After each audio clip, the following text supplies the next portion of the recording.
Listening to yourself is one of the biggest backbones of healing, and was one of the biggest things I learned when I had cancer 20 years ago and was given 6 months to live if I did nothing medically. I did nothing medically and I healed holistically. Please excuse the soundtrack of the dog barking in the background. And one of the biggest things I learned in that time was listening to myself. And it's a skill, an art that I've been cultivating for the last 20 years. And it comes and goes with various levels of grace. I don't always get it right. I don't always remember. I'm not always clear. But it's something that I always come back to. And it's the piece that will always make you feel centered, having a sense of self, whatever you're doing in life, wherever you're going. So how do we find that? Some people are born with it. Some people are literally born with that ability to just know who they are, know what they want, know where they're going at every moment. And that's amazing.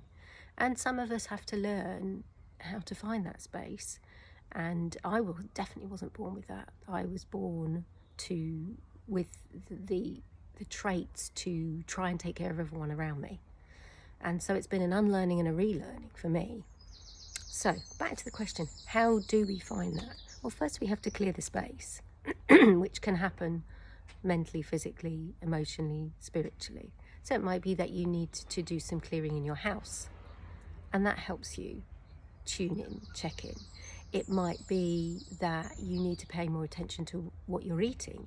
Are you eating in alignment with yourself? And when I say that, I don't mean following a diet. I mean listening to your body and what your body needs. You know, sometimes we go off track. I love chocolate. It can sometimes become a staple. I don't function as well when it does become a staple.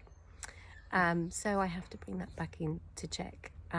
For me, meditation is one of the fastest, quickest ways to tuning in and checking in with the listening to myself part. And even just 10 minutes closing my eyes will clear space, clear other people out, other people's ideas, etc. And movement is a great way, because you can, depending on what you're doing, you can really lose yourself, lose all of the issues, the problems, the other things you're holding on to, which are interfering with you listening to yourself. So that when you come back from doing your movement, whatever that is, you feel that sense of centeredness again. Running does that for me. I've just been through one, hence the red face here. And it's like, back in the body. So, and again, it's going to be different for each person. But it is worth taking the time to tune in and make those shifts so that you can listen to yourself, so that you can take the steps in life. And it's always interesting to me when I know I'm listening to myself and I'm challenged by something on the outside. And it's got easier over the years, because when I know clearly within myself, I'm quite able to let other people have their opinions, etc.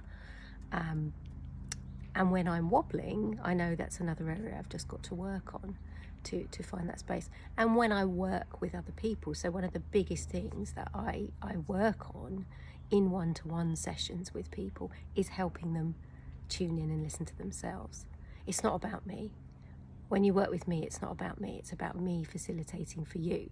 And I've always made the joke over the years that if I'm doing my job well, I'm putting myself out of business, because I'm helping you find the skills, the tools, the ability to go within, listen to yourself, make the decisions that are best for you, and then navigate your way forwards in life. And that makes me very happy. So if you want to work one-to-one with me, message me the word healing and let's have a chat. And hopefully some of those tools will help you on your path to further self-listening and then self-healing. Have a great day. Bye.